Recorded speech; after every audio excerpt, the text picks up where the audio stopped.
সুলাইমান আলাইহিসসালামের দাওয়াতে তিমি মাছের বিস্ময়কর ঘটনা।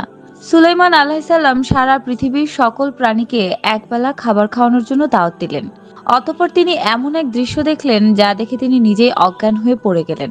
হযরত সুলাইমান আলাইহিসসালাম সমগ্র পৃথিবীর রাজত্ব এবং নবুয়াত লাভ করেছিলেন।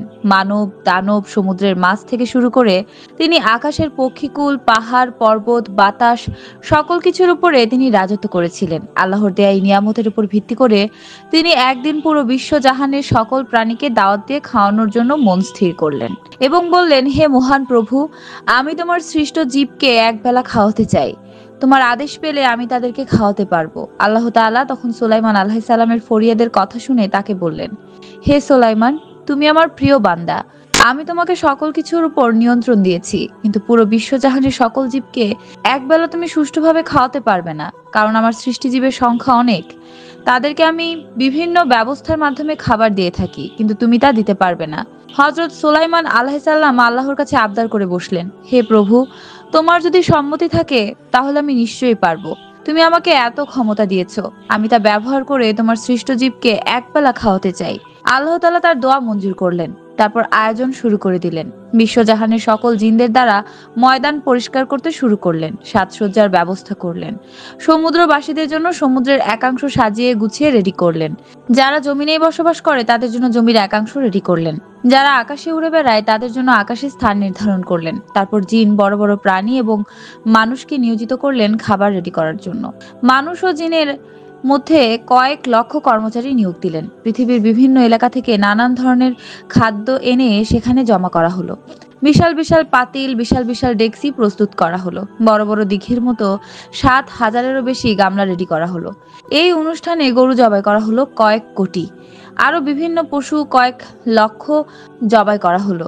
ঠিক একইভাবে পাহাড়ের মতো স্তূপ করে খাদ্য জমা করা হয়েছিল।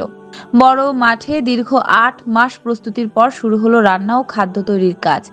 লক্ষ লক্ষ কর্মচারী বাবুর্চি মিলে কাজ শুরু করায় মাত্র ৪০ দিনে রান্নার কাজ শেষ হয়ে গেল। তারপর নির্দিষ্ট তারিখে সকল জীবকে দাওয়াত করা হলো। তারা একদিন পূর্বে ময়দানে জমায়েত হতে আরম্ভ করলো। হযরত সুলাইমান আলাইহিস সালাম দাওয়াত দিয়েছেন এই খুশিতে অনেকে ২ দিন আগে থেকেই না খেয়ে বেশি পরিমাণে খাওয়ার আশায় ময়দানে উপস্থিত হয়ে গেল। হযরত সুলাইমান আলাইহিস সালাম ময়দানের পাশে সমুদ্রের উপর বাতাসকে বলল, হে বাতাস, তুমি আমার সিংহাসনকে অনেক উঁচুতে শূন্যের মধ্যে ভাসিয়ে রাখো, যাতে আমি সকল প্রাণীকে দূর থেকে দেখতে পাই এবং সকল প্রাণী যেন আমাকে দূর থেকে দেখতে পায়, এবং যাতে করে আমি সুন্দরভাবে সকল প্রাণীর মেহমানদারি করতে পারি।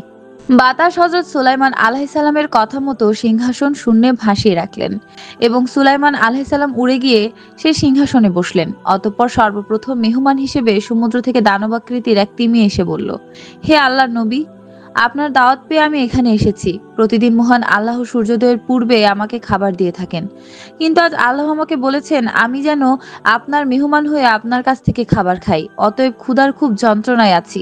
সূর্য উঠে পড়েছে, আমাকে দ্রুত খাবার দিয়ে দিন। হযরত সুলাইমান আলাইহিস সালাম বললেন, একটু থামো, আমার সকল মেহমানরা আসুক, সবাইকে একত্রে খাবার দিব। তখন সেই দানবাকৃতির তিমিটি বলল, হে সুলাইমান নবী, ততক্ষণ আমার ধৈর্য থাকবে না। হে নবী, এখনই যদি আমাকে কিছু দেন তাহলে খাবো, আর না হয় আমি খালি পেটেই ফিরে যাব। তখন হযরত সুলাইমান আলাইহিস সালাম ভেবে দেখলেন এই মুহূর্তে এই মাছ খাবার না দিলে সে হয়তো খালি পেটে চলে যাবে, এতে তার বদনাম হবে। তার চেয়ে আগেভাগে খাবার দিয়ে বিদায় করে দেয়াটাই ভালো। তাই তিনি তিমি মাছকে বললেন, ঠিক আছে, তোমাকে খাবার দিচ্ছি। আমার এখানে বহু খাবার রয়েছে, তুমি পেট ভরে সেখান থেকে খেয়ে নাও। সমুদ্রের প্রাণীদের জন্য আলাদা খাবারের স্তূপ করেছি। অতঃপর মাছটি এই বিশাল ময়দান থেকে যত খাবার আসে তার এক লোকমা গিলে ফেললো। তারপর চিৎকার দিয়ে বলল, হে নবী সুলাইমান, আমার খিদে এখনো নিবারণ হয়নি, আর কোথায় কি খাবার আছে আমাকে দাও। মহান আল্লাহ এরকম ৩ লোকমা খাবার আমাকে প্রতিদিন দিয়ে থাকেন। আজকে তোমার এখানে আরো বেশি খাবার পাবো বলে আশা করে এসেছি। মাত্র ১ লোকমা খাবার দিলে তুমি, কিন্তু বাকি খাবার কোথায়? তারপর হযরত সুলাইমান আলাইহিস সালামের দৃশ্য দেখে বেহুশ হয়ে সিংহাসন থেকে পড়ে গেলেন, কেননা সমুদ্রের সকল প্রাণীদের জন্য তিনি এই খাবার জমা করেছেন, যা একটিমাত্র তিমি মাছ ১ লোকমায় খেয়ে ফেললো। আল্লাহু আকবার। হযরত সুলাইমান আলাইহিস সালাম ভাসমান সিংহাসনের থেকে নিচে পড়ে গেলেন এবং জ্ঞান হারিয়ে কয়েক ঘন্টা পড়ে রইলেন। এদিকে মেহমানবৃন্দ ক্ষুধার্ত অবস্থায় কষ্ট পাচ্ছিল। অতঃপর কয়েকজন জিন নবীকে উঠিয়ে দিলেন। জ্ঞান ফিরে আসার পর তিনি সাথে সাথে সেজদায় পড়ে গেলেন। আল্লাহর দরবারে আরজ করলেন, হে দয়াময় প্রভু, এই রাজ্য থেকে তুমি ছাড়া আর কেউ আমাকে রক্ষা করতে পারবে না। হে আল্লাহ, আমি ভুল করেছি, তুমি আমাকে এই অপরাধের জন্য ক্ষমা করে দাও।